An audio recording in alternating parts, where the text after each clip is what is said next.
ये जो हमारा फ़ैन है, ये हमारा 3 इंची का 12 वोल्ट डीसी फ़ैन है, जो कि हम किसी भी इंडस्ट्री में, किसी भी इक्विपमेंट में यूज़ करते हैं।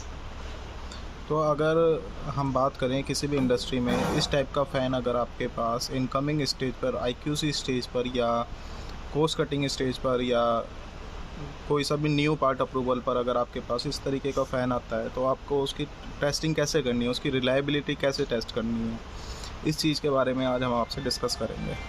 क्योंकि मोस्ट ऑफ़ द कंपनी में ये देखा जाता है कि आपके पास अगर कोई मटेरियल आया, कोई कंपोनेंट आया या फिर कोई XYZ सामान आया आपका इनकमिंग में, तो आप उसको as per the part number देखोगे, परचेज़ ऑर्डर से मैच कर लोगे, या फिर जो जिस कंसर्न पर्सन ने अपनी जो है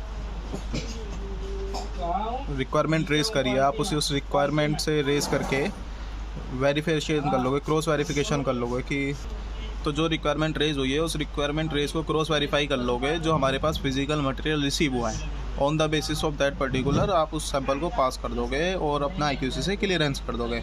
बट अगर हम उसमें बात करें कि आपको उस पार्ट की रिलायबिलिटी कैसे टेस्ट करनी है, कि वो पार्ट जो हमारे उसने डेटा शीट में मेंशन कर रखा है कि ये पार्ट इतने वोल्ट पे चलेगा, इसमें इतनी इतनी चीज़ें हैं या इतने एम्पियर पर चलेगा, तो वो चीज़ें आपको क्रॉस वेरीफाई कैसे करनी है।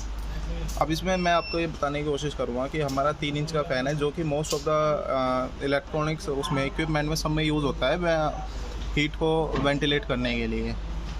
तो इसमें हम पहला पैरामीटर जैसे कि क्या चेक करेंगे, समझने की कोशिश करना। इसमें ये देखो, यहाँ पर स्पेसिफिकेशन में यहाँ पर लिख रखा है, ये पार्ट नंबर हो गया 12 वोल्ट 0.12 एम्पियर। तो पहले तो हम फ़ोन को डीसी सप्लाई देंगे, डीसी वोल्टेज देंगे 12 वोल्ट। 12 वोल्ट देने के बाद ये फ़ैन हमारा रनिंग कंडीशन में आ जाएगा। रनिंग कंडीशन में जब हमारा ये फ़ैन आ जाएगा, तो उसके बाद इसकी डेटा शीट में हम देखेंगे कि डेटा शीट में आरपीएम कितना हमारे को दे रखा है। 3400 आरपीएम दे रखा है, 3200 आरपीएम दे रखा है, उसके प्लस माइनस कुछ टॉलरेंस भी दे रखी होगी कि आप इतने ऊपर जा सकते हो, इतने नीचे जा सकते हो। तो जब इसमें 12 वोल्ट डीसी सप्लाई दोगे तो हमारे पास एक आरपीएम मीटर होता है। उस आरपीएम मीटर से यहाँ पर ये रिफ्लेक्टर टेप लगानी है इसके यहाँ पर, और यहाँ पर लेज़र लाइट मारनी है। तो जैसे आप लेज़र लाइट मारोगे तो फ़ैन हमारा रोटेट कंडीशन में है, रनिंग कंडीशन में है, तो ये हमारा उसका आरपीएम कैलकुलेट करके बता देगा मीटर पे कि हमारे फ़ैन का इतना आरपीएम है। तो इससे आप अपना आरपीएम चेक कर सकते हो। आरपीएम चेक करने के बाद आपको क्या काम करना है, जो हमारा जो फ़ैन है,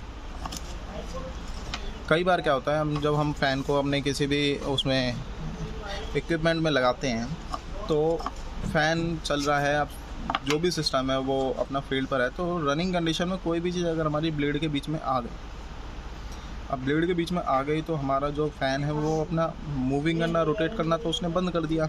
अब वो इस तरीके से बबलिंग करता रहेगा, क्योंकि सप्लाई तो उसमें कंटिन्यूसली है। तो जब वो बबलिंग करता रहेगा तो हमारे को ये देखना है कि वो कितनी देर में जा कर के ख़राब होता है।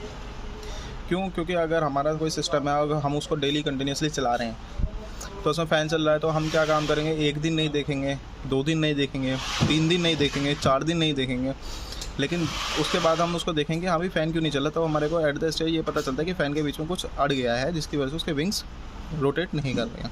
तो हम यहाँ पर क्या काम करेंगे, इसको 12 वोल्ट डीसी सप्लाई देने के बाद यहाँ पर कुछ चीज़ लगा देंगे और बांध देंगे, जिससे कि ये हमारी रोटरी रोटेट ना करे। इसको हम जो है 2 से 3 दिन चेक करेंगे। चेक करने के बाद वो इसी कंडीशन में होगा, तो इस कंडीशन में हमारे को 2 चीज़ें पता चलेंगी। एक, जो हमारा पीसीबी है उसका टेम्परेचर कितना राइज़ हो रहा है, क्योंकि हमारा ब्लेड स्टॉप है, पावर सप्लाई अंदर जा रही है 12 वोल्ट डीसी, और ये रनिंग कंडीशन आएगा। तो उसमें क्या होगा कि जब टेम्परेचर रेज़ होगा तो इसके अंदर जो कुछ कंपोनेंट है वो कुछ हीट के कारण ख़राब हो सकते हैं। तो उसके बाद जो है हमने जो यहाँ पर एक स्टक लगाया था उसको हम काटेंगे, उसका देखेंगे क्या फ़ैन हमारा चल रहा है या नहीं चल रहा है। नहीं चल रहा है तो वो फ़ैन हमारा फेल हो गया है और वो फ़ैन फिर हमारा फील्ड में सही तरीके से काम नहीं कर पाएगा।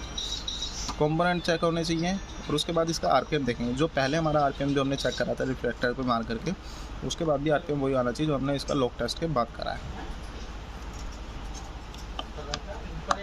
तो इस तरीके से हमारे को कुछ अपना फ़ैन चेक करना है।